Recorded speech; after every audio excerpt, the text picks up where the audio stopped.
So I'm here tonight to share my sincere hope for your complete and utter failure.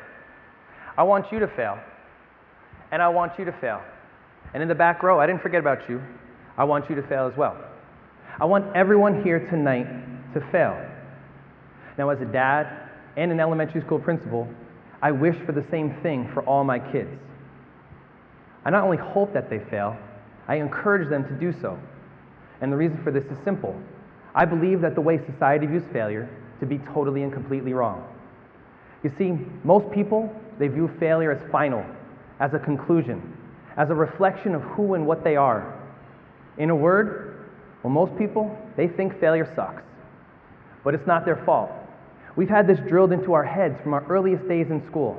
And some of you might remember the time you came home from kindergarten without a sticker because you didn't master your ABCs. Or maybe it was an F that you got on a homework assignment.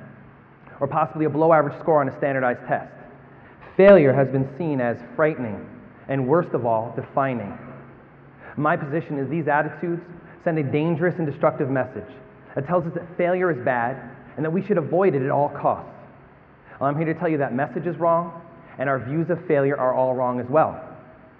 After all, history is filled with famous failures. From the student whose teacher said was too stupid to learn anything, Thomas Edison, to the newspaper man who was fired by his editor because he lacked imagination and had no good ideas, Walt Disney. Or of course, this gentleman, perhaps the most famous failure of all, who was defeated when he ran for state legislature, failed at business, was defeated when he ran for Congress, and defeated twice when he ran for U.S. Senate, but overcame all of that to change the world as our 16th president, Abraham Lincoln. Now, of course, not all failures can be this famous. I have failed many times in my life, and I bet if I asked each of you, you would have your own story to tell. The story I'll tell with you tonight comes from my own education.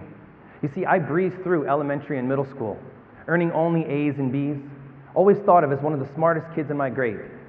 And then I hit high school, and I can remember specifically Mr. Malone's calculus class, because that's when I earned my first C. And then the D's and the F's followed. I hadn't learned how to struggle with schoolwork or really anything at all. And so I started to pull away from an area where I had previously excelled. Now, I did finish high school, and I went on to Montclair State College in New Jersey. And then I promptly quit after 1 month. Sorry, Mom and Dad. Love you. I didn't want to be associated with something that made me feel worthless. It took 11 years of soul-searching, bad decisions, and lots of struggle before I earned my elementary education degree and ended up doing something that I'm passionate about each and every day. It took those years of failure to pave the way to my success. But I don't want our children to wait that long. Because these examples, the famous and the not so famous, they teach us that there's no reason to fear failure. It is not a character trait, it's an event. It's not an end, it's an opportunity to learn, explore, and improve. And most importantly, it's not the opposite of success, as most people believe. It is a key component of it. Being able to fight through, pick yourself up, and get yourself back on track, in and of itself, is success. And we must teach this to our children. In fact, I believe out of all the things we should be teaching in our schools right now, the most important thing of all is teaching our children how to fail. Showing them there's nothing wrong with failure. You know that famous phrase about death and taxes? That's all wrong. They're not the only certainties in life. Failure is also a certainty. Every single one of us will fail, but being able to accept it, learn from it, and move on is a life lesson that each of us must learn. And you're never too young to start.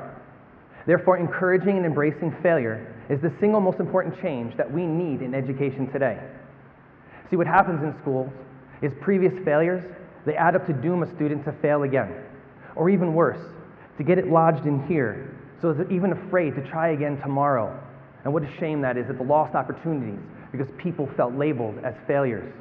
But just imagine if schools started teaching failure for what it really is, a stop along the road to success, a moment to pause, rethink, and reimagine. Or how about this one? An event exploding with opportunity to acquire knowledge, deepen understanding, and to emotionally and intellectually prepare for life. Do you like the sound of that one? It happens to be the definition of the word education. So what I'm saying to you tonight is that education and failure are synonymous. Now, if we accept that as true, schools have an unbelievable opportunity to not only change what happens within their own walls, but to spill out into society and affect change within all of us. So tonight, I am advocating for the express inclusion of failure into all schools' curriculum at each and every level. So what does that look like? I mean, it's not as if I'm asking my teachers to give a test on material they haven't covered yet. But there are ways we can intentionally provide experiences for our students to both know and grow from failure. Let me give you an example of a person who I think is on the right track. His name is Edward Berger. He's professor of mathematics at Williams College. And Professor Berger tells his students that if they want to earn an A, they must fail regularly, because he bases 5% of their final grade on the quality of their failure. They must disclose, accept, discuss, and reflect upon each failure. Now, I love this practice because it encourages creativity and risk-taking. And don't we need more of both of those in the world in which we live in today? This world is aching for innovators and innovations. And when I think along those lines, I think about some aspects of our world that wouldn't be here without some form of failure. Like the engineer at 3M, who was trying to create a super strong adhesive, but instead got just the opposite, an adhesive that barely stuck and could easily be lifted off. And Post-it notes were born. Or Alexander Fleming, who was working in his lab one night, and before he left, he forgot to properly clean the bacteria-filled petri dishes. He left town and returned. He noticed there was mold that was blocking the growth of the bacteria, and thereby discovered penicillin. Or how about Wilson Greatbatch? He was trying to create a heart rhythm recording device, and he pulled the wrong part out of a box of equipment, and he plugged it in the circuit, and he noticed he had created a sound that was remarkably similar to a heartbeat, and the pacemaker was invented. Today, more than 500,000 pacemakers are implanted each and every year. Not bad for a mistake. Now, when I think along these lines, I wish I could snap my fingers and make the view of failure change in all of our minds just like that. But I know we have to start small. So let me give you an example from my school that I hope illustrates this approach. It was our first school-wide STEM day, and the boys and girls in this 4th grade class that I'll tell you about, they were trying to build a zip line that would drop a marble onto a target using a paper cup, paper clips, tape, and string. And I watched as the boys and girls built their contraptions, and after each miss, they would huddle together, make a change or two, and then try again. Now, when Sophia's group failed for the 4th time, she turned to me and said, "Mr. Peters, #the struggle is real." Now, I love that sentiment because it shows me that Sophie and her classmates were never at the end of a failed experiment. Rather, they were in the midst of ongoing struggle. They never felt defeated or demeaned because they couldn't hit their target. They were motivated and inspired to keep on going with the challenge. We need to be at the forefront of creating these types of opportunities for our students.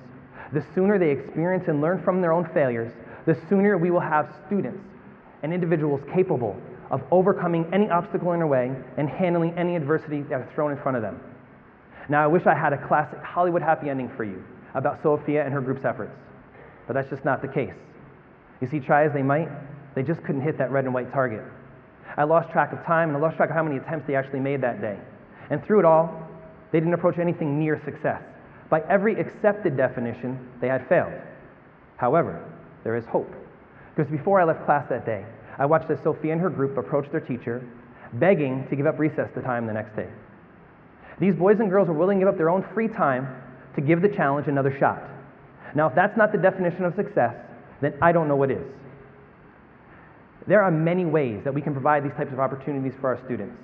But the most important aspect of all is the attitude with which we, the adults and educators, approach failure.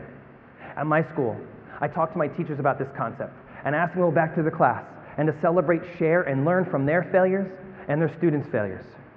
Our teachers and students need the freedom to be fearless risk takers. Too often, needed change in schools, it's hampered by a lack of money, supplies, and resources. They're not always easily accessible. But this change doesn't require any of that.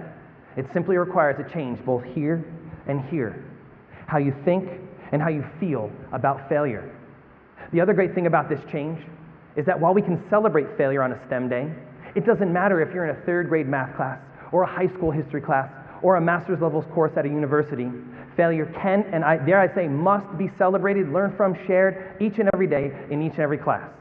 And when we start thinking along those lines, we need to start incorporating the word yet into our vocabulary, both with our students and with ourselves, and with their goals and with our goals.